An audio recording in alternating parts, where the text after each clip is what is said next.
வணக்கம். ஆங்கிலத்தில் மரபு தொடர் என்று அழைக்கப்படுகின்ற இடியம், அதை நேரடியாக அப்படியே மொழிபெயர்த்தால் அதனுடைய லிட்டரல் மீனிங் வேறு மாதிரி இருக்கும். அதையே ஒரு வாக்கியத்தில் சேர்ந்து வருகின்ற பொழுது அதனுடைய ஃபிகரேட்டிவ் மீனிங் வேறு மாதிரி இருக்கும். இன்ஃபேக்ட் இடியம் என்றாலே நாம் அந்த ஃபிகரேட்டிவ் மீனிங் தான் எடுத்துக்கொள்ள வேண்டும். அதை தவறும் பட்சத்தில், அதாவது அது எந்த கான்டெக்ஸ்டில் சொல்லப்படுகிறது என்பதை பொறுத்து அந்த ஃபிகரேட்டிவ் மீனிங்கை நாம் எடுத்துக்கொள்ள வேண்டும். அதை புரிந்து கொள்ளாத சூழ்நிலையில் பாராட்டு சொல் பழிச்சொல்லாக மாறிவிடும் என்பதற்கு ஒரு உதாரணம் தான் சமீபத்தில் சமூக வலைதளங்களில் வந்து ஒரு வீடியோ.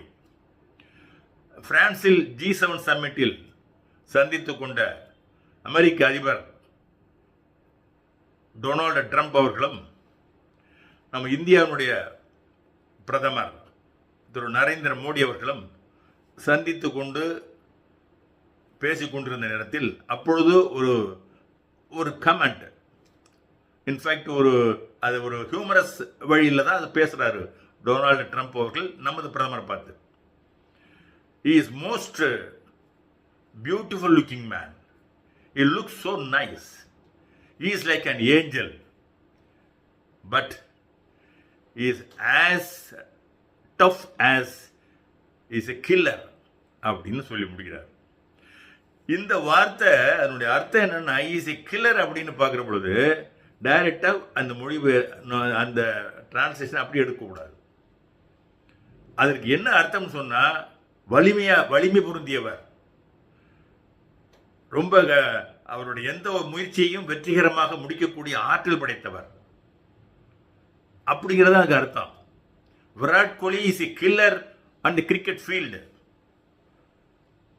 இந்த advocate is a killer in the courtroom அப்படின்னா, கோர்ட் ரூம்ல சும்மா சிங்க மாதிரி கர்ச்சிப்பார் அப்படின்னு அர்த்தம். அதே மாதிரி Virat Kohli is a killer on the cricket ஃபீல்டுனா, கிரிக்கெட் ஃபீல்டில் அவர் வந்து அடிச்சு நொறுக்குவார் அப்படின்னு அர்த்தம். அப்படிதான் அது அர்த்தம் எடுத்துக்கணும். அதுக்கு பேர் தான் இடியம். இப்போ நம்ம ஆட்கள் என்ன பண்ணிட்டாங்க, இந்த வாக்கியத்தை அப்படியே பாருங்கள் G7 சம்மிட்டில் சந்தித்து கொண்ட அமெரிக்க அதிபர் டொனால்டு ட்ரம்ப் நம்ம பிரதமரை பார்த்து இஸ் எ கில்லர், அதாவது என்னன்னா ஒரு கொலைகாரர் அப்படிங்கிற மாதிரி இஸ் எ கில்லர் என்று ஒரு இன்சல்ட்டிங்காக சொல்லிவிட்டாரு அப்படிங்கிற மாதிரி சில பேர் வீடியோ போட்டிருந்து அது நானும் பார்த்தேன். அது அவளுக்கு அதிலே மறுப்பும் போட்டேன். அதை நீங்கள் அப்படியே அர்த்தம் எடுத்துக்கூடாது. இஸ் எ கில்லர் என்றால் அது ஒரு காம்ப்ளிமெண்டிங் வேர்ட்ஸ். அது வலிமை பொருந்தியவர், எதையும் சாதிக்கக்கூடிய ஆற்றல் படைத்தவர், எந்த ஒரு சூழ்நிலையும் வெற்றிகரமாக மாற்றக்கூடிய தன்மை படைத்தவர் அப்படிங்கிறது தான் அதனுடைய அர்த்தம். அதனால தான் Virat Kohli is a killer அந்த கிரிக்கெட் ஃபீல்டுங்கிறான். சிறப்பாக வாதிடுகின்ற வக்கீல்களை இந்த அட்வொகேட் இஸ் எ கில்லர் இந்த கோர்ட் ரூம் அப்படிங்கிறான். Volleyball player is the killer on the ground அப்படின்னா, ஷார்ட் அடித்தான்னா பிச்சுட்டு அந்த அளவுக்கு வெற்றிகரமான பிளேயர்னு அர்த்தம். அது அப்படித்தான் பொருள் கொள்ள வேண்டும். ஒழிய இந்த மாதிரி இடியமை ஈவன் படித்தவர்கள் கூட, எனக்கு இன்ஃபேக்ட் நான் அனுப்பியிருந்தவரே நல்லா படித்தவர் தான், அதாவது என்னுடைய டைரக்ட் மீனிங்கை இந்த லிட்டரல் மீனிங்கை அப்படி எடுத்துக்கிறாரு, ஃபிகரேட்டிவ் மீனிங்கை விட்டுறாரு. அதனுடைய விளைவு பாராட்டு சொல் பழிச்சொல்லாக மாறிவிடக்கூடிய அபாயம் ஏற்படுகிறது என்பதை இங்கு நான் சுட்டி காட்ட விரும்புகிறேன்.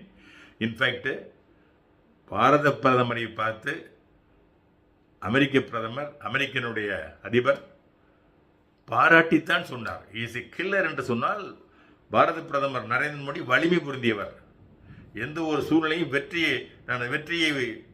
வெற்றி வாகை சூடக்கூடியவர், வல்லமை பொருந்தியவர் அப்படிங்கிற அர்த்தத்தில் இஸ் எ கில்லர் என்று சொல்கிறார் என்பதை அனைவருமே புரிந்து கொள்ள வேண்டும்.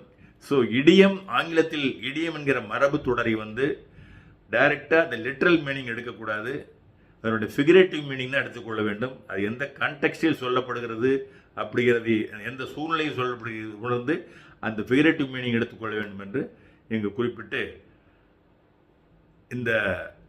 இந்த பதிவை அனைவரும் பார்த்து உண்மையை புரிந்து கொள்ள வேண்டும். அந்த டைரக்டாக லிட்ரல் மீனிங் எடுத்து வந்த பதிவுகளை புறந்தள்ளிவிட வேண்டும் என்று கேட்டுக்கொண்டு விடைபெறுகிறேன். நன்றி, வணக்கம். Thank you all.